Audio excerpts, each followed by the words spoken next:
Breaking news from the Pat McAfee Show 2.0.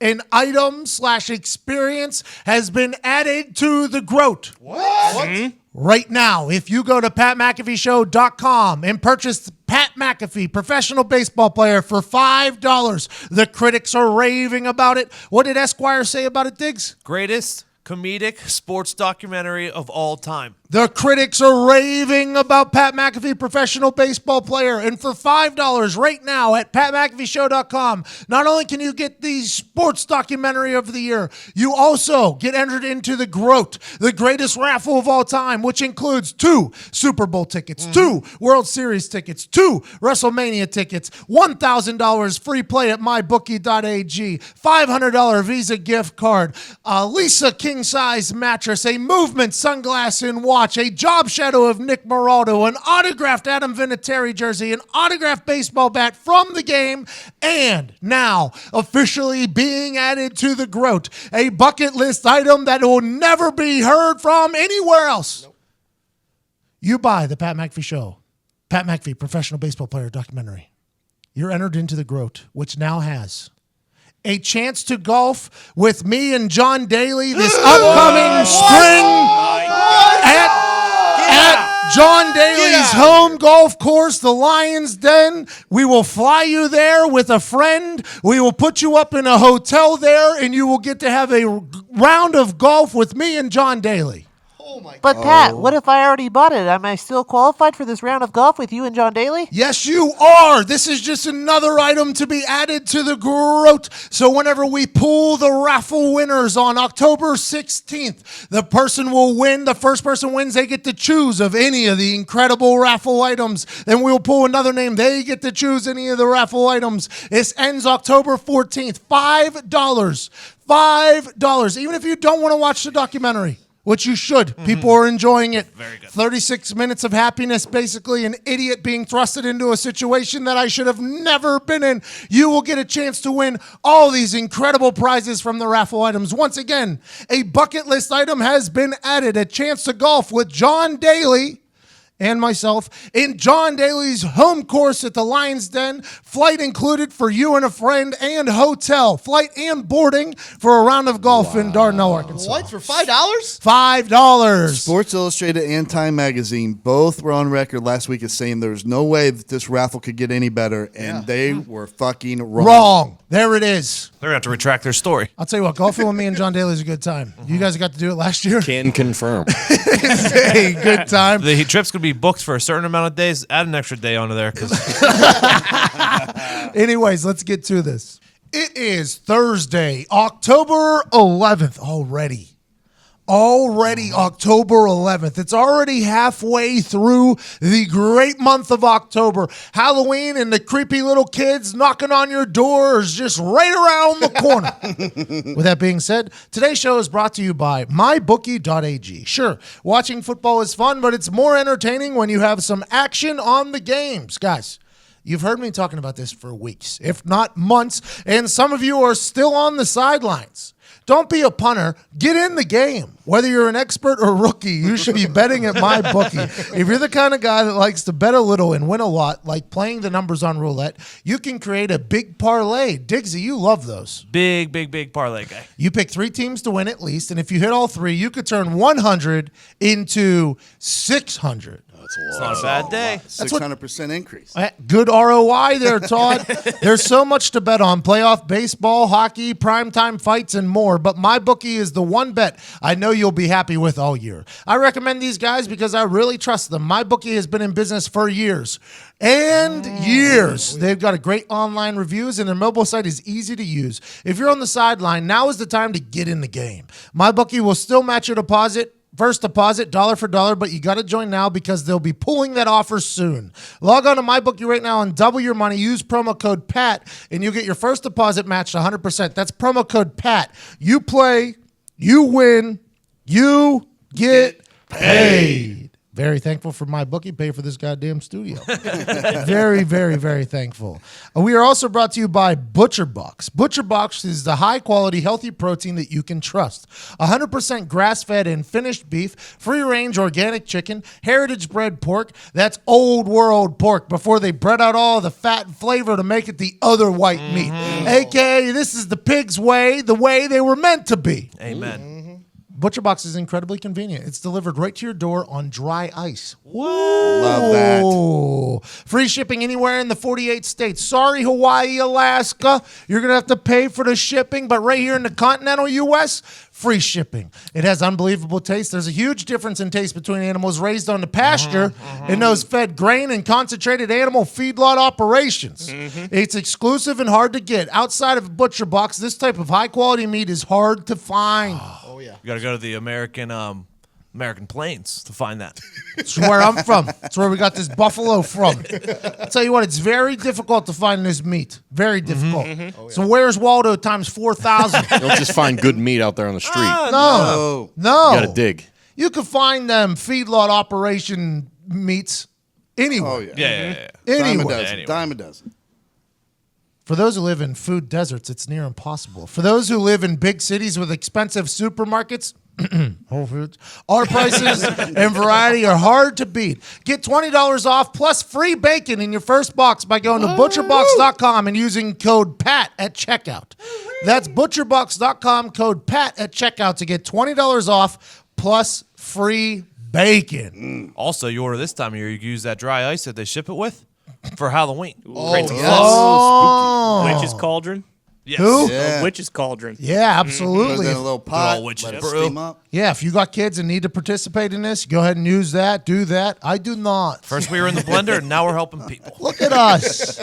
So go to mybookie.ag, use promo code PAT, get 100% bonus on your first deposit. Let's get some money. Diggs will give you some quick picks at the end of this show. And then butcherbox.com, promo code PAT, get $20 off all this incredible meat plus free bacon delivered right to your doorstep. And I'll tell you what, ad reads used to be complicated and confusing, but not anymore. Ty Schmidt prints them up on a piece of paper for me. There we go. That's very nice of Ty to do that. We got a printer here in the office. We're like a real thing. Yeah, it's a good printer. Pretty too. good printer now, too. Solid printer. It's Upgrade. fast. Yep, it is. We had like a little home printer there for a while. It ran out of ink too quick. It shook the whole It was- table, it- too. It was tough. Printed too slow. It was like a trip back to the dark, It really was. dark ages with that printer. Now we got a new one because we're a real high quality operation here. Yeah. With that being said, having a printer that is really good makes things not so complicated and confusing. And having an app like SeatGeek makes the ticket buying experience absolutely easy and fun. Very And fun. fun. So Very fun. fun. Underrated amount of fun. It is because you put in your amount of money you want to spend, your budget, and SeatGeek go ahead and scans every other ticket buying platform to make sure you get the best bang for your buck. The best ticket you could possibly get to go to a Broadway show, Yep. Oh, yeah. comedy show, Like that. professional baseball game, Ooh. hockey game, Yep. If you want to. NFL game, Yeah. Yeah, oh, yeah. fighting things. Yep. Basically, anything that there's a ticket to go to, SeatGeek will find the best ticket for you, for your best bang for your buck. That's because SeatGeek is your friend in the ticket buying business. And the SeatGeek app is simple. All you need to do is two taps. And you get tickets. And you get tickets. And you use promo code PAT today, you get $10 off your first purchase. You use promo code McAfee, get $20 off your first purchase. We need the rich people to use PAT, get $10 off. We need the people with a little self-awareness here. If you need $20 off, use McAfee. Go to SeatGeek for all of your ticket buying needs. You're alive, but are you living? Go live and experience it live. Good question. It's October 11th. Let's have a goddamn day here. We got Rich Eisen calling in here at the end of the show. Can't wait to chat with the voice of the NFL. I was in his green room. Okay, in his studio, and there's the actual letter. I think it was from Paul Tagliabue. Whenever he was hired to be the NFL Network's, I think he was the first hire by the NFL Network. And that letter is like framed in his green room. And I was just looking at it, reading it, and I was like, that's probably a little piece of history right there. He was the guy who started NFL Network. He was the guy who let me have an hour on his radio show, which nobody has ever offered up to do. What a power move, though, just put in the green room. and show it to everyone that comes in. Yeah, the green room is very nice, by the way. Well, that's like when you become a doctor, you hang it in your office. You just hang it so everyone sees it. Credentials. We'll talk to him about that, obviously. We will chit-chat with him about all the things NFL, behind the scenes. The NFL Network went through a pretty big controversy there for a while in Rich Eisen's name. Very clean, very professional, voice of the NFL, and he's doing nothing but just carrying shows. His Sunday morning, he's up at 4 a.m., by the way. I can imagine. Well, because he's in L.A., right? He's And it what, to start at 9? Yeah, 9 Eastern? I think So 6 there? a.m. Yeah, 6 a.m. He's up and at 'em, having hype everybody up about NFL Sunday. And then Super Bowl day, I think he's on air for 16 hours. Oh, yeah. Which is absurd. And he does his show every single day. That man is a machine, and he's very nice to me. I can't wait to chat with him. The NFL is a wild world right now. It really is. It's got people making extreme takes that I've never heard before. Philadelphia Eagles fans are going back to losing their mind because their team won the Super Bowl last year, and now they might not win it this year. So slump. So the Eagles are back. Philadelphia fans are back. And there was a local news guy, the local news Fox guy, said that the Philadelphia Eagles, the reason why they're losing is because they're still having sex, and they need to go on a fast, he said. A fast in the bedroom so that they perform better. Now, listen, this is something that old heads always think. They're like, this is, you can't have sex because you lose all your juice, basically. You lose all your... Testosterone. Yeah, and I think, what was that show, the two guys, they did science experiments? Mythbusters. Yes. Yes. They did it with a boxer, a professional boxer. Oh, they busted this? Yeah, and it turned out, whatever you nut, there's more testosterone in your body. Really? There's more everything like Well, I that. know for about 10 seconds, it's the clearest thinking you'll ever have in your life. Oh my God! Why did I shouldn't have. Maybe run one out on 3rd and 10. That's what that tent's for on the the tent on the I've sideline. been saying it for weeks. I'm waiting for on Pornhub to pop up a porn parody of that fucking football sideline tent. There has to be. There at has to some be point. a football cheerleader sideline tent porn parody popping up soon. If it doesn't, I'm thinking about directing. Why does sex get attacked so much, though? By the way, I don't know. I thought it was the opposite. Like Probably you the said, like the Mythbusters. I had a hockey coach when I was younger. When I was like 15, we were at a tournament. He was like, "If you're anxious, if you're nervous, just go jerk it." He said, like, "But don't." He said, "Do it like an hour before the game so your knees don't get There's weak." something about Mary. We all learned that when we were young from something. There's something about Mary. Yeah. Ben Stiller jerked off before the date. Yeah. That's a different reason, though. No, but I mean, is it though? The principle is the same. I just don't understand it really. I don't get it. I think this is a guy that whenever he has sex, right, he is so confused when it happens. He said it fogs your mind. It doesn't. To who, Buck? I think it clears your mind more than anything in history. Just what Dick said. Yeah. But I was thinking, like, in his case, if you're not a man that has sex on the regular, and you do have sex, you are kind of in a fog for a few hours at least. Like, Yeah, if whoa, you're a- man, what just happened to me? Like, Let's that was assume cool. that the Super Bowl champion Eagles aren't virgins. No, I none know of that. them. I Not realize a one of them. Let's assume that is the case. It's a We need Foxy here Wentz for some might insight. be. for Wentz might virgin be. insight, little virgin sight. I do he's believe not that here to all defend defensive himself. players should not have sex during the season because they'll be so angry. You say a little pent up. Yeah, pent up, great. They'll be like the 85 Bears defense. It would be the greatest defense of all time. You Yeah, think but the then you run- 85 Bears defense was having no sex? Yeah, that's how they got through the whole year. Oh, they were doing the Super Bowl shuffle, not having sex right after that? You think they were just shuffling around with loaded And that's They how got they a got rid of music video testosterone. out in the 80s. They were banging everything. everything? That's I not don't even believe it. possible. I don't believe it. Because I if love- you go that long without having sex, you're running the risk of just popping up one of those random boners, and you can't have that on the field. As an adult, I don't know. I haven't happened since like 7th grade when I saw a whale tail, but like, you never know. absolute grade? dummy, bro. There was a time here in the Colts Probably not as an adult, history. you're right. Yeah, as an adult, you probably haven't had one. Let's assume that you and your dick are on the same page. But there was a time in history here with the Bob and Tom show where they said no trim until the Colts win. Yeah, I And remember the that. Colts didn't win for like 14 weeks.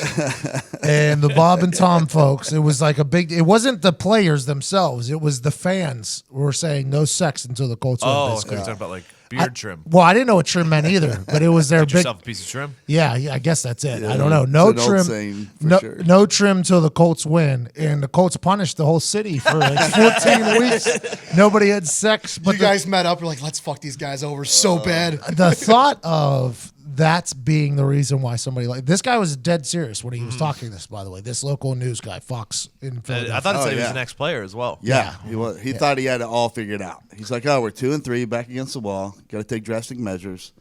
No more pussy." I don't think that's the answer. But can you imagine though, like an NFL player, especially if you go that long without sex and how frustrated your brain gets, they would get in so much trouble on social media, hitting up, you know what I mean? Because that's where your brain goes when you're a young guy. Then your head's not in the playbook. Your head's in DMs, and that's even worse. Yes. I would say that could be the reason why people are losing. By the way, is the access to. Relations everywhere. I think that would be a much bigger thing than actual sex. If we could talk about all the other stuff, I think there's a lot of distractions in the world these days. A lot of I can't distractions. even imagine as a professional athlete the amount of distractions. Watching that young generation come in the locker room, it was wild. This was when Tinder was just starting up and shit. Oh. It was wild watching these dudes just plow through their phones with right swipes. I ain't never seen anything like it. Guys are getting catfish left and right, by the way. Yeah. Guys were getting cat. Everybody made fun of Manti Te'o or whatever for getting catfish because he was R.I.P. to her. Tip of the iceberg there, I'm sure. No, everybody was everybody, because you come to a new city, and you know nobody. Absolutely nobody.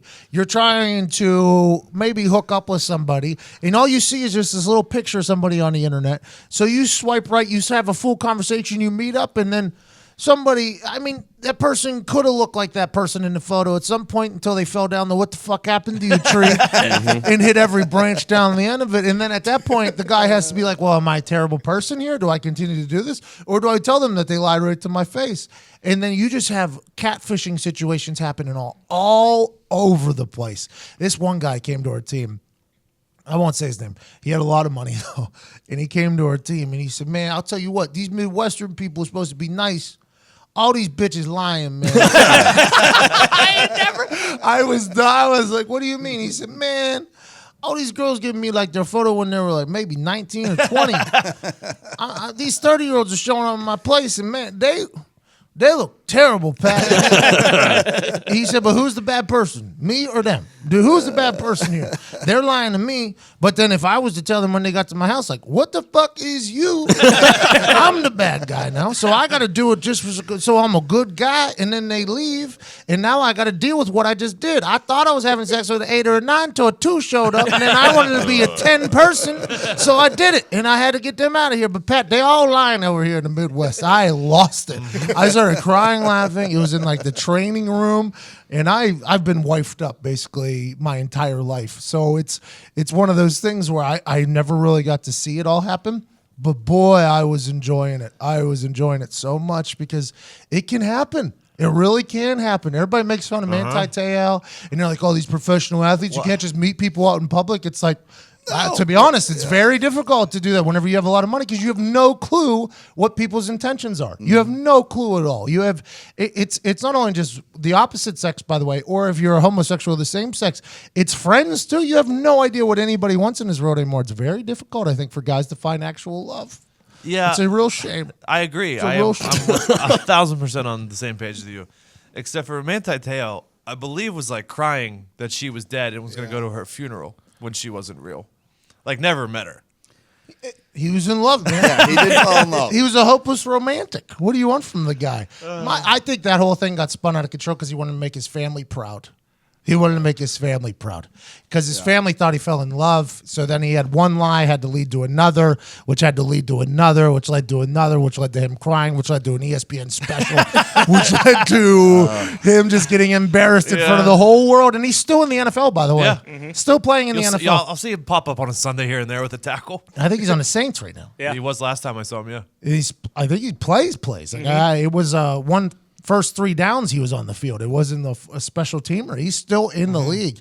Poor Manti Te'o. I wonder if he's dating now or what his status is. It's going to be tough. I felt so bad for him, though. Status, it's complicated. Was that the same year that they also lost by like 45 national championship? Oh, yeah. That was right after. It was a tough time for Notre Dame. The game was right after the ESPN special about his love with Leia Kukui or something like that. Bro. Did they ever find out who was fucking with him? Yeah. Yeah. It was just some guy. Yeah. Just some Rival school? guy in San Diego.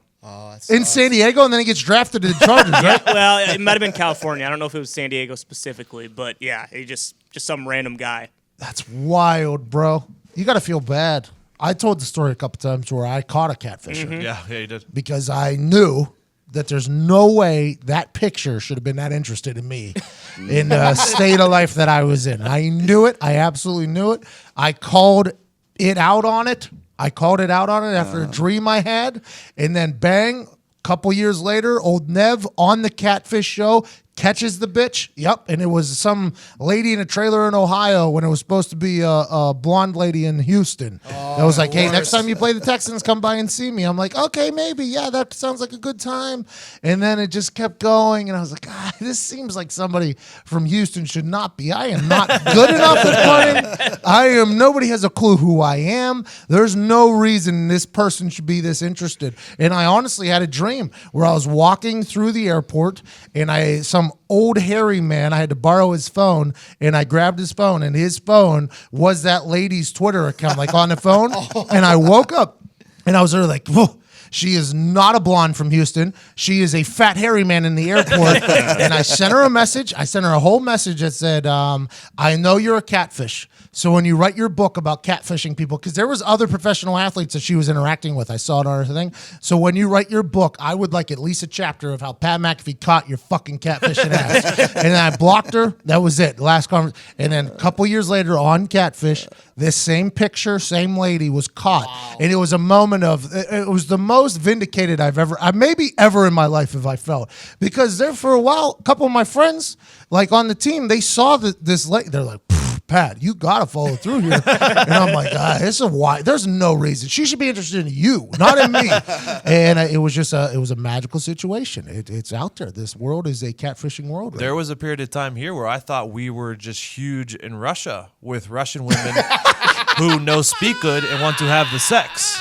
And then I realized they were all Russian bots. Yeah. Come on me. Yeah. Those tweets are the best. Now, we know, okay, so athletes, because of their money and fame, are targeted a lot by catfishing. Mm-hmm. But how many personal experiences do you have with other players that were targeted by financial predators? Everybody. Dwight Freeney lost like $30 million or something like that. Holy shit! I don't. Yeah, it was like $30 million. It was something. They just get wrapped up in scams. It's why I never have a financial. People always think I'm the most reckless with my money, but to be honest, with the stories that I've heard, I feel like I'm being the smartest without having a professional go ahead and use my money to do whatever the fuck they're doing. Yeah. Those Ponzi schemes are so easy for people to fall into. And then the financial advisors, they're always talking so far over your head. Like, oh, we're going to invest in this. We're going to invest in this. Oh, what happened? Oh, you lost $2 million, but we'll get it back. It's like, well, you need to put more money in. It's always like on a loop because in the financial world, I'm somebody who went to college. I attended a college, but you're never taught about the financial world. You're never taught about the market. Professional athletes aren't you're not talked about anything like that. So when a financial advisor comes in, you're like, listen, this is what we're going to do. We're going to get in a couple options. We're going to go into a couple funds. We're going to do this. We're going to do this. We're going to do this. And it's somebody in a suit that looks official. It's a catfish. It's a catfish situation where you're like, oh, this guy seems legit or a girl seems legit. Let's go ahead and let's let these people who have been trained with money handle my money. Right. And when you have millions and millions of dollars, you're like, yep, I want to be able to keep this forever. And you just hand it over. And then that money, it's like Dane Cook lost $7 million, I think, from his half brother or something like that. And there's just stories and stories and stories of rich people just losing their money. And Dwight Freeney was a guy, I think he lost $30 million because of a bad financial advisor. Shit. Yeah, it was something like that along those lines. In the year before I got into the NFL, the whole market crashed. Too, so everybody lost all their fucking money. So I very much was very scared to get in bed with any financial advisor because I've heard these horror stories of it all being bullshit.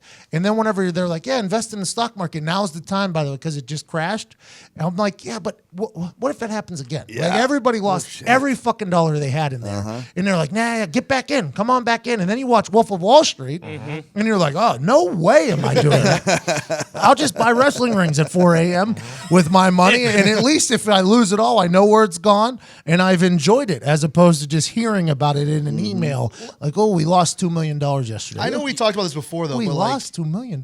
Like, if colleges offer that class for like athletes and stuff like that, is it manageable for players to manage their own money? Like, do they not need anybody? Some. Like, Yeah, you would still need guys to do taxes, because when you're in the NFL, or girls, sorry, that I say guys as a Gender neutral. term. Yeah, there it is. Because taxes in the NFL, so like Phil, the guy that's here, Phil, literally one of my best friends since kindergarten. He was an accountant coming out of college. He was my accountant my rookie year. Okay, he's 22, 23 years old. And in the NFL, when you pay taxes, if it's an away game, you have to pay taxes in that state, that city, and that county, plus your city, your county, because you're getting paid by a team from that. So you have to pay like 5 taxes on those things. So there's no class that I could take overnight and learn how to figure No, out. that's a full accounting degree. And by the way, Phil, he didn't fucking know. He went to 4 years of accounting stuff, and he had to learn all this stuff as a full-time job. So taxes are something I don't think that players could figure out themselves, because it's a full-time, you got to look into everything, who's fucking you over, let alone when you play in Canada or England. Now you got to deal with a international tax plus their city and county taxes.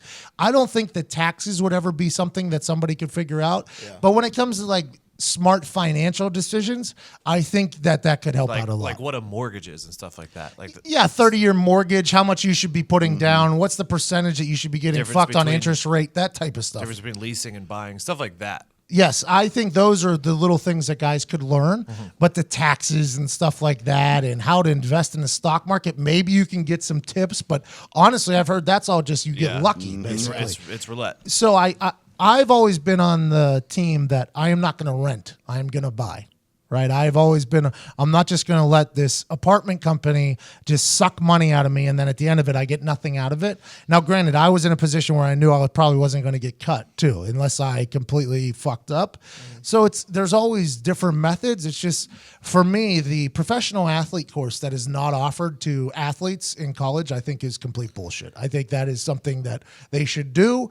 And it sounds so terrible to be like, oh, you want these kids to go to professional athlete class? It's better than an athletic coaching education degree where they're learning how to blow a whistle, or a motion picture degree where they're learning how to judge a movie that they'll never watch. It's at least giving them a little bit of, because you got a lot of people that don't even know how to fucking read getting into colleges, however they're doing it. Guys getting into college, and then they're getting pushed through college, whether you like it or not. They're getting pushed through college because they're incredible on the football field. And then boom, when it's done, if they don't make the NFL, they're fucked. Yeah. If they do make the NFL, they're fucked too, because they have no idea what to do with it. Yeah, they have to manage millions of dollars now. That's like a hard thing to do. What a first world problem that sounds like. Yeah, but it's a real thing. Well, even not even athletes. Like I wish, like the rest of us would have had just a life class, like with all that bullshit. Yeah, yeah, it's helpful to everyone. I think. Life should be a major. It should be actually. Life should be a major, because you're not taught about all these dumb things. Like, man, you know, it'd be nice if I would have taken a handyman class. Yeah. You know, like as a kid, I should have. I made a birdhouse. Hey, I made a fucking birdhouse. I respect that. Didn't. I respect that a lot. In shop class, and then in home ec, we made a tote bag. I'm not. Yeah, exactly. Those things are so stupid. But I'm talking like I should know how much. Like I want to get my dad was a handyman, but I had ADD, so I didn't stick around and do it. But in college, it would have been nice to get like a heads up on, okay, if you're going to get your floor done, how much should it cost? Yeah. Like I should have a guesstimation of a price, because I'll have somebody come give me a quote for floors, and it's like $45,000, and then another quote will come in, it's like $11,000, and then another one will come in and it's like 20. I'm like, what? Is this $11,000 that much shittier than the four? Like, how is this? And it's all because people see the size of my house. They know who I am. They're trying to fuck me over, right? It's just, it's something I could have never thought was going to happen in my life growing up with Tim and Sally McAfee, that somebody was going to be attempting to fuck me over at every single corner of my life. I never really thought that was where possible. a college will require you to take some class like 13th century painting. You know what I mean? It's like, I'm never going to use that ever again. Ever. How about you? We literally had a class where they they would show paintings on the board, and you had to know what fucking painting it was. I took Renaissance art. Yep, me too. See, It was everybody terrible. had to Pretty take easy. that. Pretty easy. Well, how about my lady though? Right? She has to go change the oil or something, and they see that it's a my lady, so they try to take advantage of upcharge everything with the air filter, the oil, all that shit. That's just a class that could be very basic. Like, hey, whenever you go in there, this is what it should be. This is what you're looking for. Bing, bang, boom. Yeah. That is a class that would be very beneficial, I think, for humans, but. The way it'll be viewed is, oh, you're too stupid. You don't know what that is. That's why I it's love like, no, I'm not a fucking expert in what oil I should be getting in my Yeah. goddamn car. That's why I love the Google machine. It saved a lot of people. If you just do a little Google before you go to know you're getting fucked. Yeah, but if you have this person who's a professional No, I working, know. you know what I mean? It's very difficult to not be like, you know what? You're the professional. It's just like what happens with guys with money, with their handing their money over to a guy wearing a suit. It's like, you know what? You're the professional. Let me go ahead and do it. Yeah. But you got hustlers in every single profession these days. It's a wild fucking world. Wild world. I wish I would have been. I wish I would have paid attention more to my old man whenever he was doing handyman shit at the house. Yeah, we're all in that position. I wish I would have paid attention more, but also I wish I would have maybe, granted my life was all sports, but ventured out into these different things as a kid to like be like, okay, yeah, I'm getting fucked over there. Like windows. There's another thing. When you buy a house, you're gonna need windows. And when they come in to like give you a quote, I think it was a $8,000 difference between two quotes. And I'm like, how? One window right there and one window right there. How can you two be so far off? And it's strictly, and then you start thinking, right? You're like, okay, is this cheap one am I gonna have to redo it again? Is that why the price is this? Or is it because that expensive Bulletproof? one's trying to fuck me over? You know what I mean? There should be I think there should be a class for that because I could have never guessed that I'd be living this life that I'm in. I'm very, very fucking lucky. But boy, at any given term, I'm getting my fucking back just stabbed by people. You should, from now on, you should catfish your house. So, like, show them a smaller house and be like, how much does it cost for, like, flooring and stuff? See, here's why you need that class because they come. Yeah, it's called an estimate. They Yeah. measure. yeah. I just got neved. Yeah. I got neffed. No, you're stupid. They come to, and they actually have to measure Yeah. it. So it's Like his kitchen would need way more tile than my kitchen. You know what I mean? you can't So just take a yeah. picture. Yeah, they have to come and measure Poor it. Zito. I tried out thinking them. This is why we need the class. This is why you need the class, the life Not for class. that, I don't think. I don't know if there's enough That's classes. something you just need to know. A lot of the NFL guys you talk to, it seems like the ones that are doing well and seem to. Well, of course, your friends are kind of veterans, but so they're a little more savvy. But it seems like they're investing in real estate. Seems to be the thing now. Or start their own business. Well, real estate, there's never going to be any more of it, right? Right. Yeah. So real estate is always going to be good because there's never going to be any more of it. Right. The issue, I was in a real estate business there for like a year, flipping houses, and it ain't like HGTV. That shit ain't like HGTV. You're not just going to turn over 200 grand in a week because you flip a house. It was actually the complete opposite. I was making like $2,000 a house, but then with all the fees, bing, bing, boom, I'm like losing $400. I'm like, how did I do what just happened right there?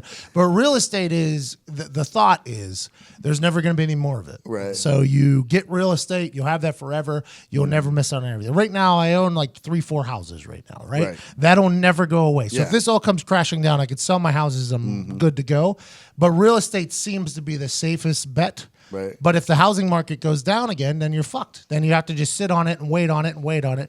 That's a long play, I think, more Right. than anything. Yeah. But I'm an instant gratification guy. I want to hit a scratch off right now. I want to hit that scratch off right motherfucker. That's what's so attractive. Some dude in a flashy suit comes in and he talks really well, and he tells Yep. some 23-year-old dude with Who just got $5 million. Yeah, and he's like, "Hey, you want to turn that into 10? It's happened to these 3 people." And they're like, "Yeah, it really did." But that's the thing about Ponzi scheme. The first 10 people to invest pay off big. They always and the make last money. 100 get But fucked. also, even if they're a legit financial advisor, you're still rolling the dice because if they're putting it in the market, it could, like you said, it could crash any time. Just keep it going around. It's carnival. Fugazi. Just keep it going. Keep them on the ride. Because all they lose when that happens to them is a client. Like That's it. It's That's like Mike it. Tyson's nut was like 14 to 20 million a year or something. That was how much it cost to be Mike Tyson because of his house and everything. Tigers. Yeah. So as soon as Don King stepped in and took some of that, yeah. Well, and also the big thing done. in taxes, right? You never learn about taxes until you have to pay taxes. And I don't want to sound like a woe is me because the amount of money I made is absurd. But coming from where I come from, there was never a thought that this was going to happen. So I never paid attention to it. Ever. Never, ever paid attention to it. And then when it hits you in the face, you're like, wait, I'm only making what? I thought we were making, hey, I thought we were in agreement. I was making this. Hey, well, the government is also, the government is also making that. I never really thought about it much until getting to know you, really. But like, let's take Conor McGregor, for instance. $1 million payday for that boxing match with Mayweather. 100 million. So, or 100 million. So immediately, boom, he's down to 52 50, right? From 52 taxes, to yeah. 53 million. Because of taxes, and then he's got overhead with paying his camp and all that stuff. So say he walks out of there with That's why he signed a 30, five-fight contract. 35 million. Yeah, it's like 40, probably Yeah. 40 million, 35, 40 million. Which yeah. is an incredible amount of absurd. money. Yeah. Absurd amount of money. But in your head, you hear 100 million. Yeah. So then whenever you really start doing the math, it's like, actually probably 35, 40 million is what he's actually making, which is, by the way, that's enough money to retire Incredible. forever. Yeah. 35, 40 million. It's just like that goddamn Carl Nassib guy. He's like, well, if you have $1 million and you invest it at a 10% interest rate. He's putting his money in CDs. Yeah, ain't nobody making that money anymore, you fucking idiot. I almost lost I almost threw something at the TV listening to this guy talk. I'm like, if it was only that easy, Carl, if that was what everybody would do. Right. But yeah, that's why, and in my head, I have a number that I think I could get to, and I'll be able to retire forever without having to invest with anybody. Yeah. Right. Just being able to put myself on a yearly salary, buy a house, have a yearly salary, keep it moving, live forever. That one fight he did with Floyd Mayweather would definitely get me to that. So I started boxing, for like a week. I'm joking. But it is a wild world. It is a very, very wild world. And you walk into the blender almost, and it's like, okay, here we are. And you also have to focus on being the best in the world at your job. So now you have to worry about your family, right? Because you got a family you have to take Right. care of that never could have guessed you were going to be here. Right. Then you also have to worry about your job, because if you don't worry about your job, you're going to get cut. None of this money is going to be there. And then in the off season, you got to deal with the family. It's just there needs to be a professional athlete course. There really needs to be a professional athlete course. I don't know why there isn't. You got all these colleges that are getting caught up in all these fraudulent corruption cases where they're giving people degrees. They're giving. You could actually do some good if we're going to give them fake degrees anyways. Why don't we at least give them a little bit of knowledge that they'll be interested in too? By the way, I think if you would have told me when I'm 18 years old and I never went to any fucking classes in college, I just didn't, because it was communication shit. I have a very good memory, so I would just cram shit in, take the test, pass. I was on the all Big East academic team like 4 or 5 years straight, almost 4 years straight. Never attended a class, so it was a challenge to myself. I really challenged myself. But if you were to give me a course where somebody was going to come in and be like, okay, this is what's going to happen if you make it to the league. You're going to get this, you're going to get this, you could do this, you could do that. That'd be something I'd be very fucking interested in, I think. I would think so. All right, so in my head, and because I'm going to ask you this, I don't know what really exists in the NFL for this, but in my head, I would think that when the NFL kick him out of college and he's drafted by a team, that the NFL would take all the rookies and say, hey, there's a 2-month thing you need to come to, and it's basically schooling on how to be Symposium. rich Yeah, and does the handle. symposium cover any of this? Symposium's a 3-day thing. But it's 3 days. Yeah, what are you going to learn in 3 days? Well, and you're forced to be there. It's an obligation. I don't think this is the NFL. I don't think this is an NFL thing. And Chris Carter's just yelling about Chris you to get Carter's you a yelling at fall, us. Well, Chris Carter yelled at my group because we didn't have enough respect for the older guys. And we're like, bro, we've been here for 3 days. You just shut the fuck up. I got a chance to talk to Chris later in my career, and I like Chris personally after talking to him. But boy, I hated him from that symposium on, because somebody asked a question, was like, Mr. Carter, how do we get respect in the locker room, or how do people appreciate us? He was like, you know what's wrong with you? And he just starts like looking at the whole room, and we just got drafted like a week ago. And we're looking around, and this is our last speech after 72 hours of being yelled at by all these people. And he tells us, we don't respect anybody. I'm like, who the fuck? I know I don't respect you. Get the fuck out of here. The symposium, though, is supposed to be that, but you take like a 6-hour class on, it's supposed to be a financial breakdown. You know what I mean? Right. I don't think the NFL at fault here. I do believe it should just be a replacement for your fucking college. If somebody wants to go and be a chemist in college and they're a football player, I think they should be able to do that. If somebody wants to be whatever, physiology, whatever they want to get into, you can do that. But if you're just going to give a kid a basic ass major, which I think every school has. If you look at all the football majors, you look at the one that's the majority of it, that's the football major basically, or the athlete major. They just substitute that one out with professional athlete. And even if they don't become a professional athlete, at least they have a little bit of a life lesson there. Yeah. So it should at learn- least be an elective that's an option for you that you get college credit for, so you don't have to take fucking medieval fucking, Like how- woodcraft. How many people in the NFL know, like how many of the players in the NFL know when they're like their 401k or pension vest? Like, So we have that every year. We have that meeting every single year. It's a 401k where a suit comes in and tells us basically like, hey, 2-to-1 match on your 401k. Does everyone a max? Yeah. Does everyone a max effort? Everybody want to max that? And the answer is always like, yup. And they're like, okay, here you go. When you're 49 here, 59 here, you can get taxed, the whole thing. That happens every single year. The 401k conversation happens every single year. good then. But it's always, all these meetings happen at the end of a 10-hour day. So everybody's just trying to get out of it. Just like the NFLPA, the way they sleight of hand you through a whole conversation. It's just like, back in the 30s, guys were having to work with rats. And then we saved the day. The NFLPA came in and saved the day. It's just, I do believe wholeheartedly in that professional athlete class, mostly because I think I would have benefited greatly from it. And I think there's a lot of people that would have. Well, the reason the military, I'm convinced, gives you free food and free lodging is because 70% of the people that they enlist spend their entire paycheck the first weekend after they get paid. It's very And hard they go not 2 to. weeks. Yeah. and you I'm can gonna- also die. Yeah. And there's a chance to die. Very big chance to die in your line of work there whenever you came out. It's very hard not to. Yeah. Oh, yeah. You hear a lot of like hoity-toity people that are like, these athletes shouldn't be spending their money then. They should know that it doesn't last forever. It's like, it must have been very nice to be born with a shit ton of money in your bank account and to know how to handle that. Because, boy, whenever you see a quick 21 grand in your bank account after just like spending 600 at a bar one night and be like, that was a lot of fun. It's hard not to be like, man, I want to go to fucking, this is exactly what I did. I want to go to fucking Africa. I want to go to Europe. I would like to go to California. I'd like to go to New York. I'd like to go to Miami. I don't know if I'm going to have this money forever, but I know I have it right fucking now. And I'm going to go ahead and do that. It's very hard not to do that. Oh, yeah. And you have to have discipline and this and that. It's like, yeah, but bro, have you ever seen a bank account go from 0.00 to, oh, the whole world is literally at my fingertips? That's not even just professional athletes. Nick's known me for a long time. Even if you get a nice commission check, like there's like 7-8 boxes at your door the next week.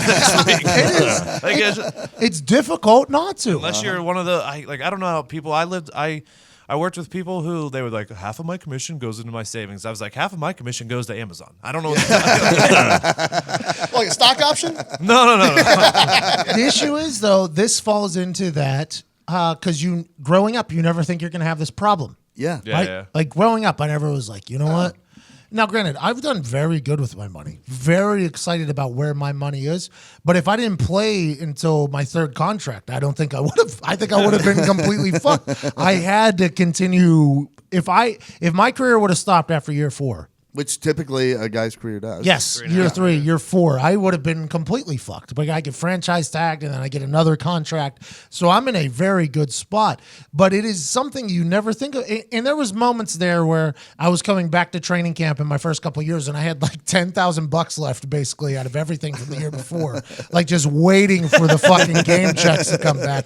There was times where I would like sit in my bed at night and be like, you got to stop spending money, man. You have to stop doing what you're doing. You have to.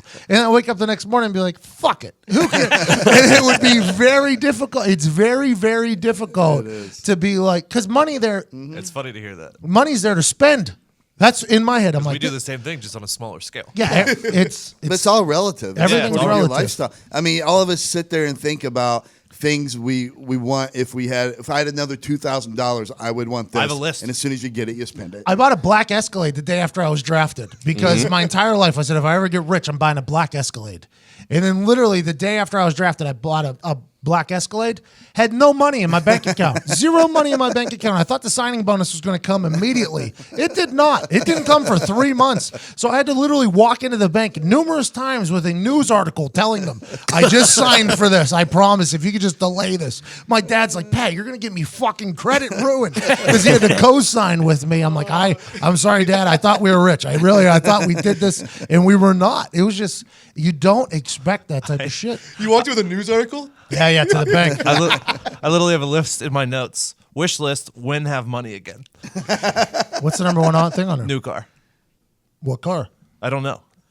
Just a car. Depends on how much money I have when I have money again. And here's the thing: you There's have levels. a very nice car, Yeah, but yeah. you always want a different. Yeah, that's it. Well, you brought up a good point too. Like I always forget that NFL players are paid game checks. Like Yeah. you're not getting money in the off season. No. Which is- So yeah. like your last game check, whatever you got there, you got to hold on to that till the next So fall. the next game in training camp, preseason, you're getting like $150 a week, basically. All players are getting like $300, I think, is the vet, and then the rookies are getting like $150. So you're Really? playing. You're like a Yeah. teacher. Go do landscape in the summer. Yes. So you're playing in these preseason games. These preseason games, guys are getting like a few $100. Everybody. Oh, that's crazy. Yeah. Can And- you opt out of your pay? Like do like a year-round pay No. or nothing like that? No. You have to do game No, check. it's game check. And some guys go, I mean, some teams I think they do. I think there's a couple teams that go year round.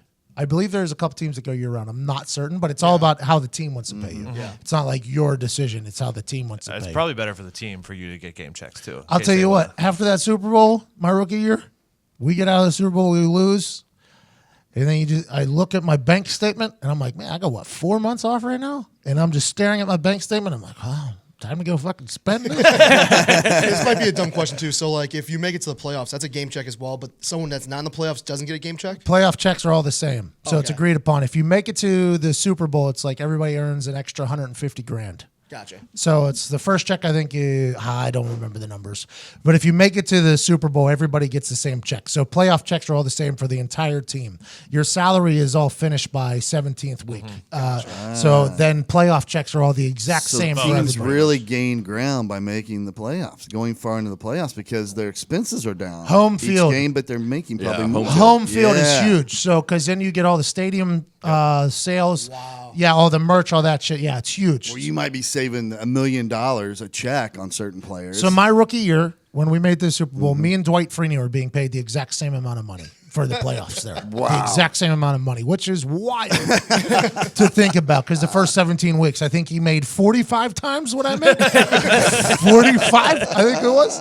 So it's one of those, and I think baseball does the same thing. Playoffs, everybody makes the same Yeah, exact I think thing. all sports. do. Everything's slotted. So if you have home field in the playoffs as a business, huge. Absolutely huge to have home Because yeah, field. if you're going on the road, you're not getting stadium revenue or anything like that. And if it's $100,000 a player times 53 players, Well, that's if you make the Super Bowl. That's No, 4 yeah. or 5 Yeah. games. But you're still getting TV checks, I assume. Bye week, if you get the first week bye week, you don't get paid, I don't think. So if you have if you are the number 1 seed, I don't think you get paid. I would Really? I would have to. I don't. yeah, think man, we don't want that buy. We don't want that buy. everybody wants gotta that get buy. Everybody wants that buy. Yeah, I don't think you do.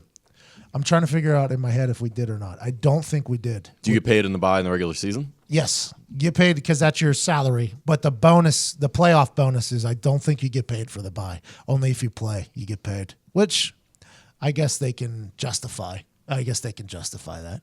Not really. No. Yeah. But I I guess mean, you're still practicing and it's shit. kind of like a Zito thing. Like, yeah, we get it. You know what I mean? Yeah, we get it. But it's, yeah, the money thing is very, in this is probably the least relatable conversation we've ever had on this show. But I think it should be because, honestly, when you just get dropped into, like that fucking duck on that GIF, like, what's that? Who's that? Oh, or not. And when it jumps into the goal. No, yeah, I think it is Scrooge McDuck. Yeah. Is it? Yeah. Yeah. Yeah, when you that's literally what it feels like. It's like, well, what the fuck am I going to do now? And it's like, well, I'd like those shoes for sure. I like that car. I want to go see that for sure. It's funny too because like if you're not in that situation, you're gonna say, "Oh yeah, save your money," but then you put yourself in that situation. It's You're impossible. buying everything you can. It's I got so sick of people telling me to like, you need to save your money. I'm like, I hear you. I absolutely Yeah. hear what you're saying. But I would like you to wake up one morning, look in your bank account, and then get a text message from somebody that's like, yo, it's going down in Miami tonight. You in? And I'm like, I can definitely make it. I can definitely go. I'll see you there. Or getting a text, hey, somebody's birthday this weekend in Pittsburgh. You want to come back for it? Yep. Yeah, I do. Yeah, I do. And it's hard not to just be like, you know what? I'll buy everything for everybody because I am grossly overpaid right now. I know I'm looking at a bunch of people that still have college student loan debts. It's hard not to just be like, you know what? I'll buy everything for everybody because that's what you're supposed to do. In those first couple of years of my life, that's where the money was going. It was like, we had a great time that I will never forget ever, or remember some of them, never remember some of them, but it was like, it's like, this is what you're supposed to do. And it's very difficult to be like, yeah, okay, I'll just save my money. Oh, you know what? I'll go out. You guys, we're splitting the bill though. Like, get the fuck out of here. Who's the douchebag that goes like, yeah, I'll pay for my drinks, but not yours? Like, nobody. Nobody's going to, because you Google, you know exactly how much money I have in my bank account. It's like, why would you not do it? That was like the time we went to the mall. You wanted to buy everyone a pair of $500 red shoes. I was like, we can get like Nikes for like $50 a pop. They don't have to be $500 a Nick, pop. you were a voice of reason in a lot of situations, but for me, it was always like, why not though? Why not? This is what we're supposed to do. Why Do you not? get the mentality as well? So like Wiz Khalifa says, like you live, like life's too short. So there's so many quotes, and I have I think I've said this before. It's like all these life mottos are all hypocritical of each other. It's like patience is a virtue, right? Be patient, be patient, be patient. And then there's the live as if you're going to die tomorrow. It's like, well, that fucks over patience. That just is a complete see you later to patience. So it's for me, I honestly just try to make what's the right decision in the moment.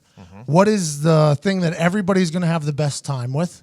And then just keep it moving. We'll deal with everything tomorrow. But I got very lucky that I played 8 years. Let's make sure that is known. There is a definite thing that makes athletes different when you're an athlete and that's your job, because you think, all right, take the playoff pay schedule that you just explained, for instance. Let's say guy makes $35 an hour. He's been at Ford for a long time. And that Ford plant, his boss is like, hey, we're having a really good year this year, so we're going to work 3 to 4 more weeks than usual, and you're going to make like a tenth of what you're used to making an hour to do that. It's like the opposite, right? Yeah. It's like, oh, I'm going to make less for working overtime now. Yeah, but the thought is the difference than the Ford plan is there's a Super Bowl ring potential at the end. So they cut. So the athlete is into the prestige and fucking he Yeah. wants to be a winner. Yeah, like Dwight Freeney, though. And I always think about Dwight Freeney because at one point he was making $1 million a week, right? So for 17 weeks, he made $1 million a week. And we were only playing him on third downs, sometimes, not even He even knew that it was bullshit. He was not happy with how much he was playing. He wanted to be on the field more. The new regime didn't want. It was a very interesting situation. Like Dwight Freeney, one of the best teammates I've ever had in my entire life. I've told the story numerous times of him sending a limo to come pick me up. I don't know where he was the night I got arrested. There was no limo. But he is a very good teammate. Took me in under his very good guy. Played cards with him. Very, very good guy. And he was making $1 million a week. His game check was $1 million a week, and we weren't even playing him. And then we get to the playoffs, and he's like, this is what it's all about, though. Like, you watch these guys be like, this is what it's all about. I'm like, bro, I know you're taking like a $900,000 hit a week here. You're taking a $950,000 a week hit. And it's just like, at that point, he probably already has enough money. They don't have to worry about it. This is before knowing that somebody's stealing all his money. And B, it's like a real thing, though, for athletes. They're like, this is playoffs. This matters. Yeah, I guess that's the difference. Because I mean, it could be argued that you played for the Colts, but that was your Ford. I mean, they were your employer. Yes, for sure. You know what I mean? Yep. But it's interesting that since it's athletics, in the situation you laid out, like that's why they had the unions to establish overtime pay and all that. Yeah. But then, like when Pat says you get the prestige, but like getting a Super Bowl ring isn't even just prestige. He always says it's like a key. Like that gets you into a lot of situations we that would've you won would never later be in in. life. Yeah. If we would have won that, Drew. Congratulations to Drew Brees. NFL's rigged for him. Very proud of you, Drew. Way to go. Piece of paper in the middle of the game. The whole thing. Drew Brees, incredible human, incredible athlete. Blah, blah, blah, blah, blah. If I have a Super Bowl ring, though, you can get into any business meeting you want. You can walk into Goldman Sachs if you want and get into a meeting. Sure. It's just that access with the Super Bowl ring. And you're a Super Bowl champion, which is top of the world, which everybody feels that way, you know? So that is what the Super Bowl ring gets you. And that's what everybody's playing for, is for that. And the money, of course. And the money. A vet was asked by one of our new coaches. He played in the league a long time. And the new coach was giving a speech in training camp. And there's always these rah-rah things, And it's all... He calls out the vet. We'll call the vet Zach. We'll call it Zach. It wasn't his name. We'll make up the name. Name was Zach. And this vet coach, he came straight out of college, so he's giving this college hoorah bullshit. And I'm in year 6 or 7 at this point, and we're about past all the college bullshit. But for the younger guys, it works. So we just have to sit there and take this bullshit and just be like, bro, shut the fuck up, is what everybody's thinking. But for the younger kids, it's getting them riled up, like, hey, you're living a dream, blah, blah, blah. It's like, yeah, we are. And I would also like to go to sleep or just work. Like, this is all talk. Let's not do it. So he goes through his whole thing about how you got to love the game, which you do, by the way. If you want to be great, you have to love what you're doing, the passion. You got to do this. You got to do that.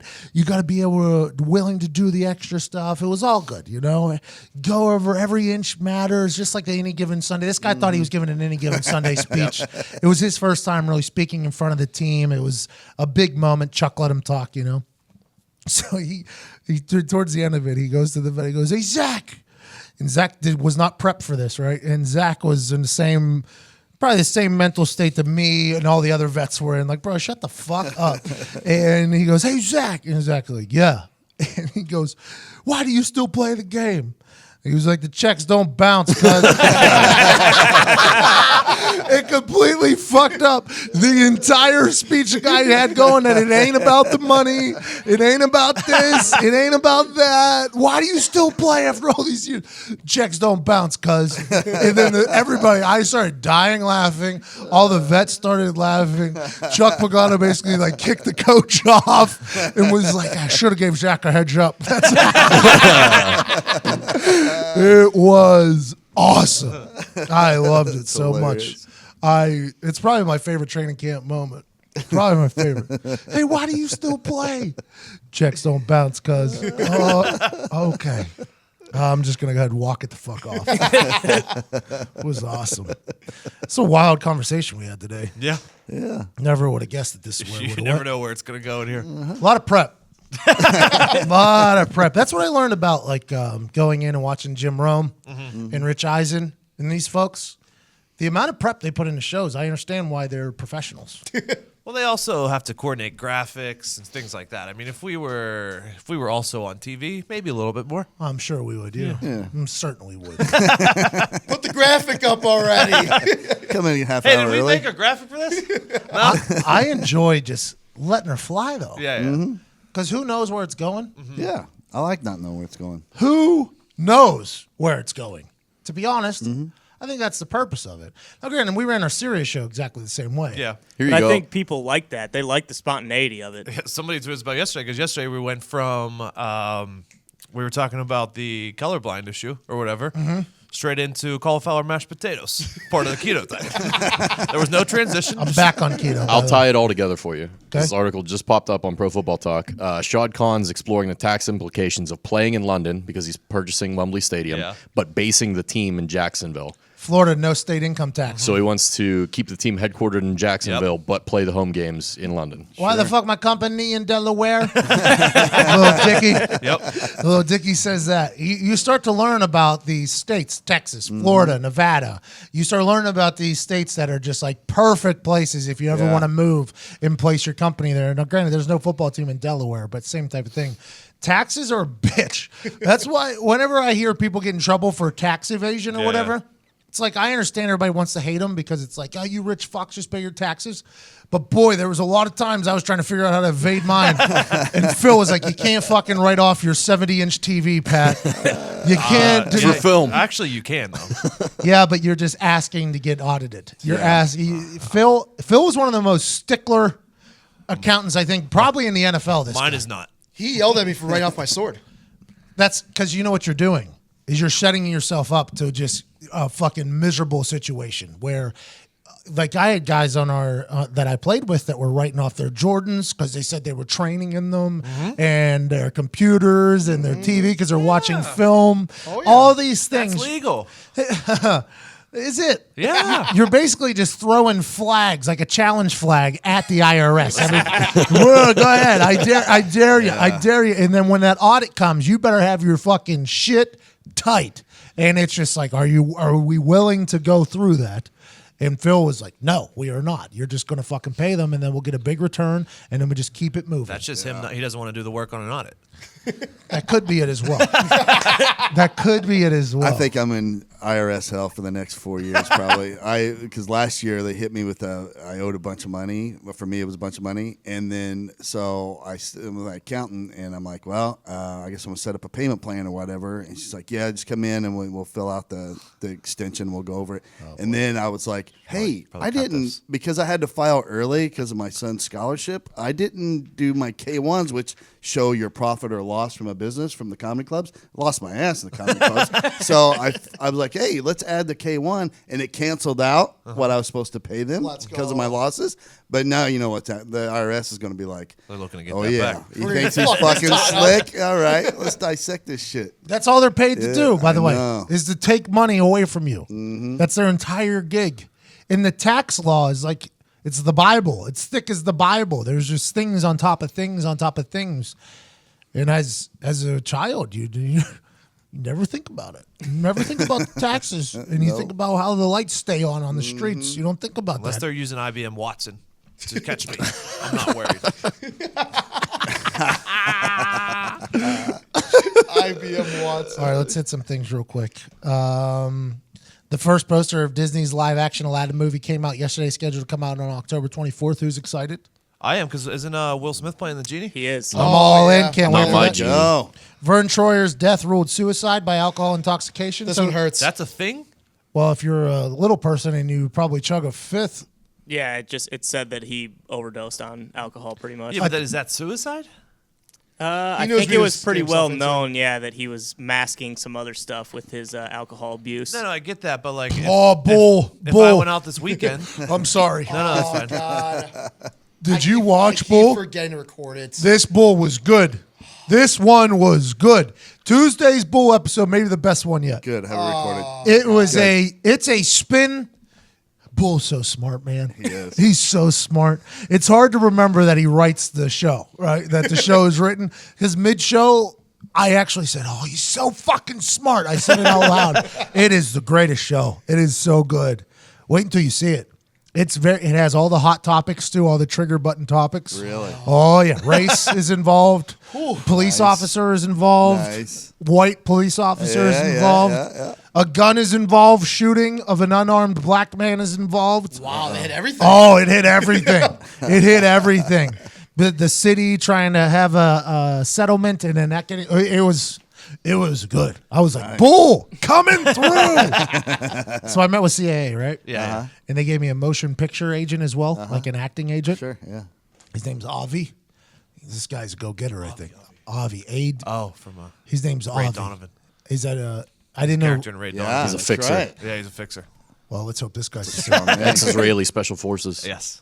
Let's hope the guy's something. Avi was awesome though. He used a lot of energy because he's the one who heard about the Captain America, Captain America thing. He was like, there's actually a process here. Like, granted, you could just blow it up with a mob on the internet, basically, if you'd like. But if we really want to do this, I was like, I know I'm not going to be Captain America. He was like, why?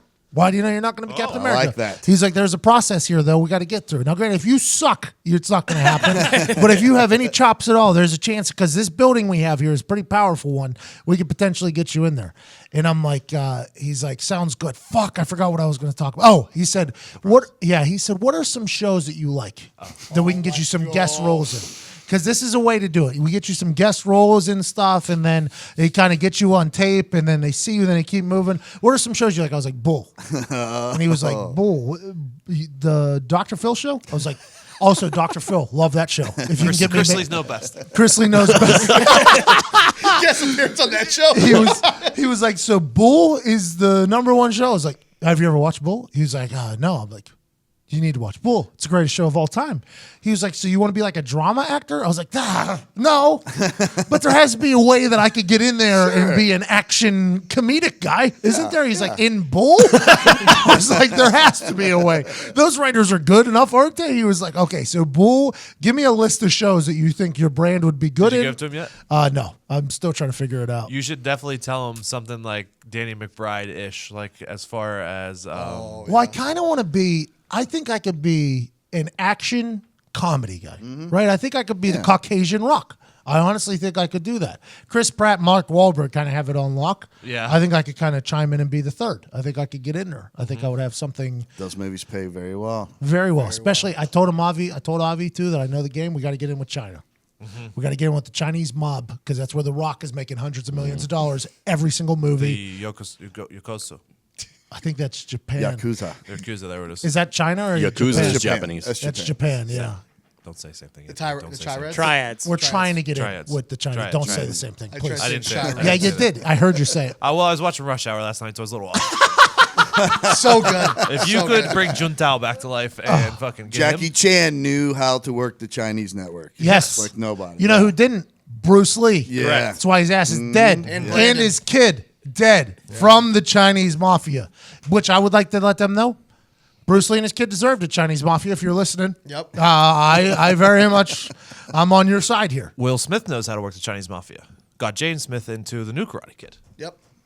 That's what we got to, because your movie can be terrible, but the Chinese mafia will literally force people to go buy and watch it. So it's like, cool. The Rock is going to make hundreds of millions. It was terrible. It was. It's documented. Check it out. It did well in China. Dead. It's all Crushed. The Karate Kid. Yep. Nick was just playing a You hit backing list. that up? You got numbers? No. I'm on. If it's in the Chinese, And fuck you, Diggs. Whose side are you on, you flip-flopping bastard? Diggs, you don't deserve what Nick just did right there. Do The you? side that I get paid for. Not at all. Coward. No, Well, tomorrow I'll be on the other side. Flip flop. but that is really happening right now. I got a list of acting coaches in Hollywood that I'm going to Skype act class with. No way. Yeah, there's a list of them. Bro, he sent me a fucking list of them and was like, go ahead and read through these. We'll set you up on a couple Skype dates with them, see who you vibe Can with. we record these? I've heard it's like a very, It's a private thing. I heard it's like he told me it's going to be like a meeting with a psychologist, basically, because that's the big thing. Is like it's like a very deep thing. They have you do weird shit, he said, but you got to get through it. You're about to get this Hollywood juice. Who? The secret juice. Hold on, let me.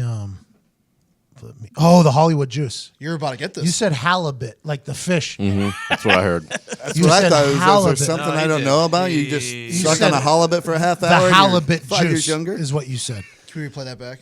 Yeah, Don't do it. we can.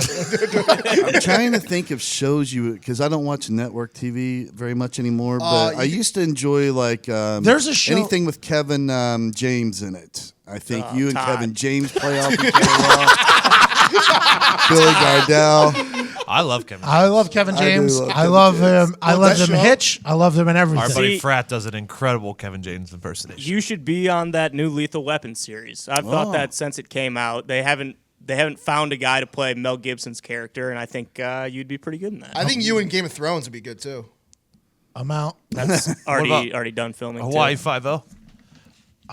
So there's a one though where it's a African American neighborhood and a white family moves in. It's coming out. It's and the black guy. It's an old black comedian. His family. He hates the white guy. Oh, Hates the white guy. That's the trailers are all like this guy basically dealing with this super peppy white guy. it's Cedric the Entertainer, right? I don't know. Or David Allen Greer. It's one of those. I don't know, but they're gonna attack race relations in a very hilarious. I would like to be a part of that show. David Allen Greer does have a show coming out. So That's it's probably- his that is might like be a it. retirement home show. Oh, okay. So it's not that one. Yeah. Yeah, I think it's the Cedric the Entertainer one. Okay. That's a show though that I think I would enjoy a lot is the race relations. Just strictly because I've been in a locker room where race relations are at an all-time high. I will say that. And I feel like I was a pretty avid character in the locker room. How about the Connors? Would you go on the Connors now if they're bringing that out without Roseanne? They're looking for new people, I don't know. trying to get a good I don't know ensemble what going. the call Okay, is. So Roseanne yeah. she screwed herself, right? Yep, So, Ambien. So they canceled Roseanne, and now they're bringing it back as the Connors Correct. with the rest of the cast, and they've added a couple new people. I've taken a lot of Ambien, by the way. Not at one time have I ever told any of my black friends anything racist. What a stupid fucking move by her. She was on top of the world, literally. On top of the world. She's 18 coming million back. viewers. Yeah. Show was killing it. Maybe the Ambien was like spoiled. Like milk. I think maybe she was spoiled. So there's these acting coaches I got sent, okay? And it goes acting coach's name, location, and then clients they have worked with. Next to it, Will Smith's acting coach is on here. I'm like, give me that one. Zac Efron's acting coach is on here. Jared Leto's acting coach is There's a on good here. one. Yeah. Yeah, that's a good one, right? Because Will Smith's acting coach has got to suck, right? See what I did there, Nick? Back on your He's on the flop now. Unbelievable. Ashton Kutcher's coach. Terrible. Gerard Butler's coach. Great. Nice. Oh, that's Will Smith's coach. I just see what I just did right there to you? Yeah, you see what I knew what you were going to say. That's not how it works, though. Gerard Butler has two coaches. See? Wow. Yeah, an If you have English two, you don't have one. for an English accent and one for his British accent. You have two, you don't have one. That's like the running back thing. Yeah, If you have two running backs, you don't have one. If you have two Exactly quarterbacks, right. you don't have one. But all these different acting coaches, I'm supposed to set up a Kelsey Grammer's coaches on here. Pretty good. Oh, he's good. All these, I'm supposed to set up like a Skype date, and I think I'm going to become an actor. I have a list of the highest. I'm going to hate it, aren't I? No, you're going to be fine. Yeah, you're going to hate it. It's a lot of work. I don't like kissing the ring. Yeah, there it is. That's what I've realized I don't enjoy doing. I think that's what I learned most in the Hollywood world that I went out there, is I don't enjoy kissing the ring. Like, I get it, you're a person of power, but I just sell merch on my website. I don't give a fuck about you. Go on. I have a list of the highest grossing U.S. films in China to Okay. get the genre right, so you know what you got to do. Yep. Because I would like to be huge in China, just for future reference. 2017, 2.6 billion, The Fate of the Furious. 2015, 2.4 billion, Furious 7. Avengers Infinity War, Transformers, and Jurassic World. Those are the five those make highest sense. US. Franchises, baby. Yep. Paul Walker, you got to take over his spot. Popcorn movies. I want to be Captain America pretty bad, though. Transformers is huge over there. You combine robots and cars.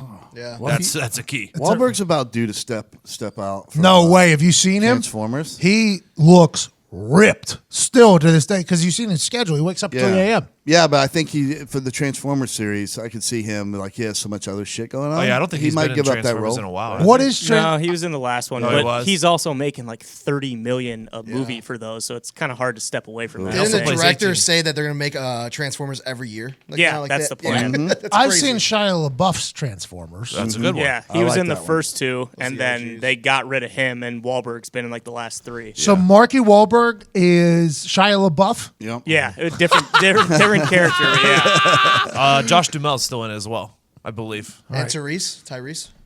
When Megan Fox left, I was done. Tyrese is in Fast and Furious, right? And Also Transformers. right? Yeah. He was crying on the internet, right, Tyrese? When Paul Walker passed away. No, it's because him and The Rock. because he didn't have any money too. Yeah, him- Tough to be in two of the biggest movie franchises in the world and be broke. Yeah. That's tough. Listen, to let's pull not off. judge him. We just had a full conversation. We just had a full Money conversation. managers. We don't know what. Listen. Yeah, but you had one job. Yeah. He had two. Yeah, and my job wasn't being a quarterback either. It was bottom of the pay scale on that thing. Let's assume that if I get into a movie, that we're all going to have a really good time with it. Yeah. Let's Oh assume my that's the God. case. I would love it. Eagles at Giants tonight. Diggs, couple quick picks here before we talk to Rich Eisen. Yeah, I got the Jets minus 2.5 at home against the Colts. Okay. Cleveland plus 2 at home. against the Jets Chargers. minus 2.5 at home versus the Colts. Yeah. I think that's a tough one there. Okay. Offensive lineman for the Colts, by the way, playing with a broken spine. That's a Yeah. wild move. I don't know how that happens. He had to be. This goes back to people judging NFL doctors, by the way, because whenever you go to your doctor, you're literally telling them what is hurting, what is happening. The reason why I'm here is, oh, my pinky hurts. So they look at your pinky, they're like, yeah, it does. You're right. In the NFL, everybody's lying to the doctors at all times. I would assume that's what happened in this particular case. My back hurts. I think it just needs cracked. Well, it already is. Turns out you can't really. Jets minus 2.5 versus Colts is a wild move. Is it? I think the Colts. Honestly think the Colts potentially. This is against a rookie quarterback. I think the defense will be able to keep up with the rookie quarterback, and I think this is a situation where Luck could possibly get hot. Is Doyle still out? There's a lot of injuries on that Colts. And Mack and Wilkins, are they still out? I don't know who those people are. All right, who else? So Cleveland +2 at home against the Chargers. LA -7 against the Broncos.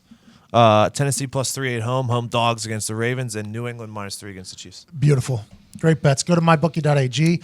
Go ahead and take all of their fucking money. I assume you're going the other No way. on Doyle, the no Chiefs. Hilton on Sunday. Okay. Well, there you go. Good bet. Everything I just said. Yeah. Take it back. Take it back. Everything I just said. We have a brand new sponsor, and I'm a big fan of what they got going on. Omigo. Oh, yeah. You ever heard of them? Oh, yeah. Omigo, a revolutionary toilet seat replacement. Are you anal about cleanliness in the bathroom? What if I told you I could change the way you poop? Have you ever really thought about wiping without toilet paper? Like, really thought about it? Every single day. Really? Yeah, I hate wiping with toilet paper. Okay, so I was never a big bidet guy. I used to say, hey, keep that stream away from the booty hole, cuz. Yeah. Then you go to Vegas one time, you have a suite, and you find yourself not wanting to leave the toilet for about 25, 30 minutes. And then you get up and you got no monkey butt. It's awesome. It's clean. It's like you just took a shower. I used to have to take a shower after every single time I grumpy. And then the bidet situation was like, no, you don't, cuz. Let's just shower the butthole. And Omigo has made it very, very simple for you, me, not just Vegas suites, to have a bidet situation. It washes you in all the right places. You can adjust the water temperature, the position, the pressure, the width, and the movement. Like you just took a shower, but only down under. More like a good day situation. It has a heated seat, a night light, soft closing, air dry, remote control, deodorizer, carbon filter, eliminates all odor. So now you're pooping and it's smelling like roses. Nightlight, you said? Nightlight. Oh, If yeah. you've never had a nightlight in the toilet bowl, it's Dude, a game it's changer. awesome. Say goodbye to TP. You know that toilet paper? Oh, is it 1 ply? Is it 2 ply? Is it 3 ply? Who gives a fuck? Are you getting it all? Don't worry about it because now Omigo is there to take care of you. Save trees, water, and electricity. U.S. alone uses 36 million rolls of toilet paper in one day. Too many. Wow. You're worried about plastic straws. Yeah. Let's think about these trees. 36 million rolls of toilet paper in one day.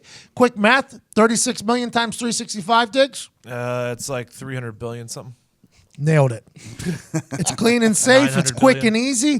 That's why I always do my business on my Omigo. Get $100 off your order when you go to myomigo.com/McAfee. That's myomigo.com/MCAFEE. That's Omigo, OMIGO, omigo.com/McAfee to get $100 off. The future seems weird at first.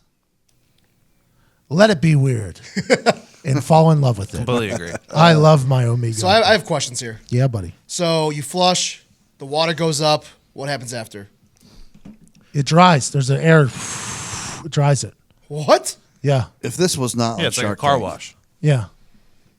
That's what a bidet is. Have you ever used a bidet? No. It's beautiful. No, he's poor.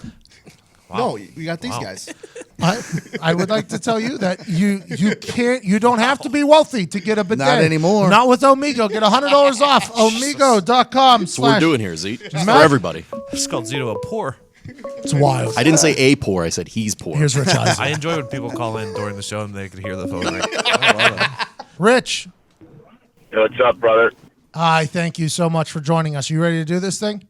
I am. Let's do it. Ladies and gentlemen, the man joining us now is the voice of the NFL. He's the face of the NFL Network. I think he was the first employee of the NFL Network, and he let me be on his show for 1 hour on Monday, which nobody ever does. Ladies and gentlemen, he's the host of the Rich Eisen Show. He's the host of NFL Game Day on NFL Network. He's a man from Michigan. He has a great personality, a great voice, and right now he's rocking an incredible beard. Rich Eisen. Thank you. Hey, Pat. I'm sorry to say, I lost you after he was the first voice of the NFL Network. Could you start from the beginning? I'll tell you what, Rich. I don't do a lot of prep. I have no clue what I just said. It kind of once the words come out, they're never remembered. Well, I'll just check the transcript later. I mentioned this earlier. In your green room, you have the letter. I think it was from Paul Tagliabue, Yes. asking for you to. Were you the first on-air hire of the NFL Network? I was. What I was the first on-air hire, in 2003. Okay, you're still there 15 years later, still doing your thing on an everyday basis. Is the NFL Network the premier league network across all professional leagues? You know what? I'd leave that up to others to decide. You know, MLB Network, to get truly inside in the industry, they win all the Emmy Awards. It's something that they get every year. You know, the NFL Network, it took a long time for us to get fully distributed. There were all sorts of arguments back and forth between cable stations. All I know is that, you know, when it comes down to easy, you know, what I'm doing, the draft and the combine and the Sunday morning show and that sort of stuff, I'll put that up against anybody with whatever anybody does in the business. We're really proud of it, and you know, like, this is year 16. It's kind of crazy. Season 16 for the network. I absolutely love the NFL Network. I love the traffic you're in the middle of. Don't get hit over there. I just thought to give someone a honk. You know what I mean? I got to be honest with you. You know, I don't mean to car shame anybody, but is it me, or on average, a Prius driver goes 10 miles an hour too slow anywhere on the road? Well, that's the type. Am I wrong? Type of people Hold on.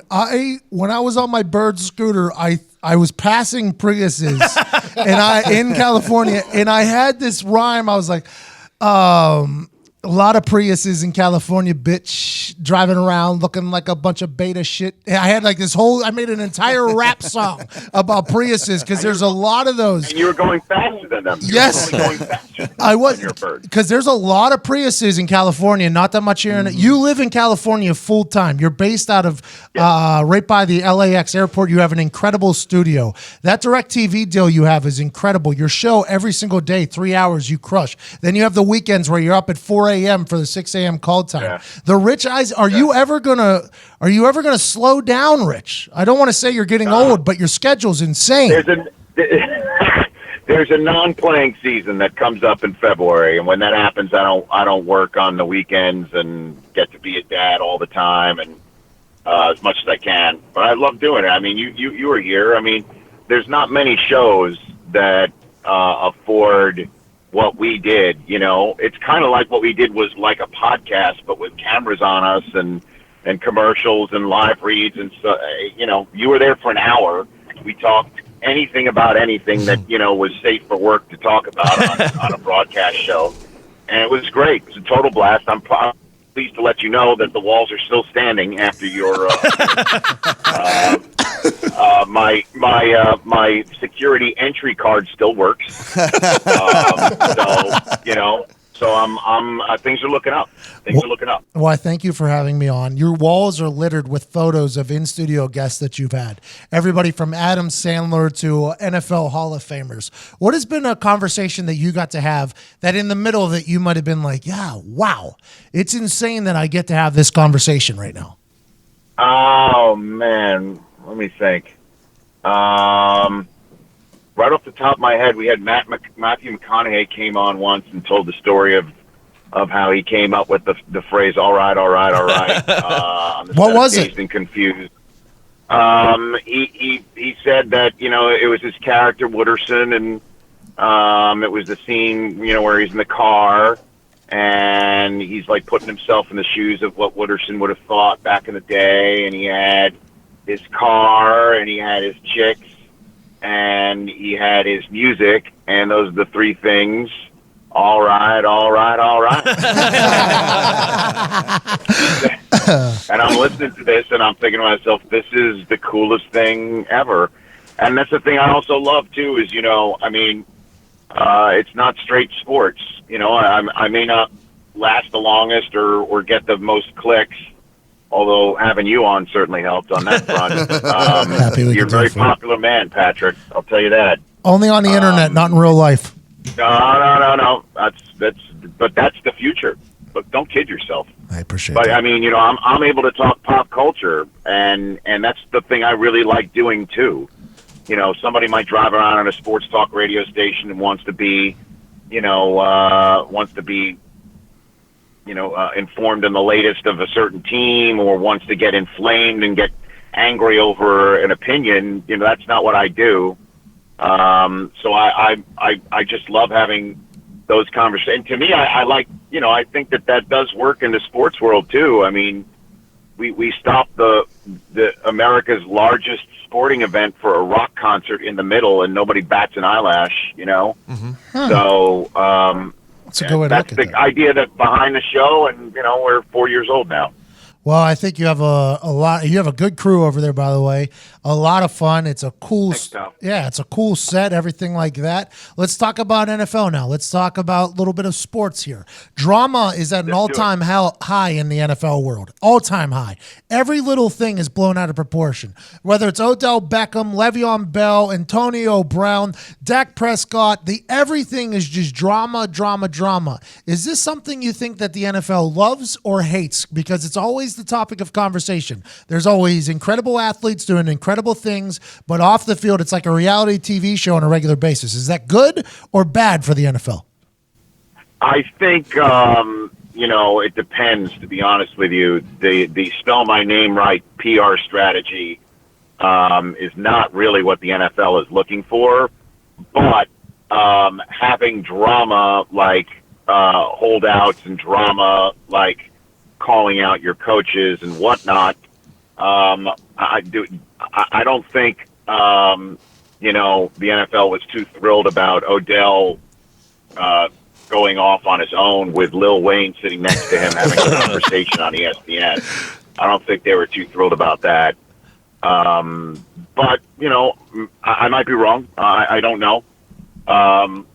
Jimmy Butler's certainly doing a good job of blowing the NFL off of sports pages over the last 24, 36 hours. The NBA is really becoming that much more popular. But when it all comes down to it, when you put a sporting event on television for everyone to sit down and watch, the NFL is still the gold standard. And as long as that's the case, I think the NFL just wants to keep making sure that the viewing product is as watchable as ever, and get as much of the attention as they possibly can get without drama, if I could guess. You have a position at the NFL Network where you've got a chance to work with so many Hall of Famers. The NFL Network's lineup of gold jackets is next level. I mean, Hall of Fame night, you were sitting on a dais, so I think with 8 Hall of Famers all with their jackets on surrounding you. It is and that's Pat, that's a day where you make a very specific decision. There's no way I should go with a light colored suit. In past years, I decided to go with a light color suit, and it's not the same color as their jackets, and I think I stuck out a little bit more, trying to blend in, and but these are just, again, as you're now getting more and more part of the paparazzi, these are decisions that sometimes you don't expect to make, and you got to make the right one. Do you have a favorite suit? You know what? There's a couple of go-tos that I've got. I've got a blue one I like a lot. Sometimes I go a little pinstripe. Ooh. Other times I just go to work and I just grab whatever's the first thing that's clean. Attaboy. Just like back in college. Attaboy. Rich, speaking of that, yesterday you had a glorious sweater on. Was that cashmere? Oh, look at that. Was it cashmere? Yes, it was. Oh, yeah. It was nice looking. I was like, Rich, showing out. Yeah, it was. It was cashmere, man. So I've got that going for me. I take requests. If you want. But Pat, was your For the Brand shirt cashmere? Because that looked pretty damn good too. It's definitely a tri-blend. Definitely a tri-blend. It feels good on the nipples. Yours should be arriving within the next 2 weeks. Those get shipped from Latvia. The rare polyester cashmere combo. Tonight, Eagles, Giants. Who do you got? I was thinking about that today because I got to pick this game in the next 12 hours, and I'm like, I have no idea. I could totally see the end of this week where there are 3 2-4 teams, and the Redskins are in front at 2-3 in this division. That is a total possibility. I just think the Eagles are the better team. They're the better team. They're better equipped. They have the pass rush that could create the problems for the Giants that have been the Achilles heel for this team the first 5 weeks of the season. That said, it's a short week, and Lane Johnson might not be ready to go tonight, which is a huge loss for them. This is a total coin flip, man, and I do not have that answer for you right now. If I had to guess, I would just say it's the Giants at home, and they'll get it done in a short week. I don't know. There's a lot of drama coming off of that Sunday with Odell. A lot of drama, Rich. Did you hear, though, that they played Uproar by Lil Wayne during their first four songs yesterday at practice on Tuesday? So they're like already having fun with it and moving on and turning the page. At least that's what they're showing when the press is showing up. They're blasting Lil Wayne.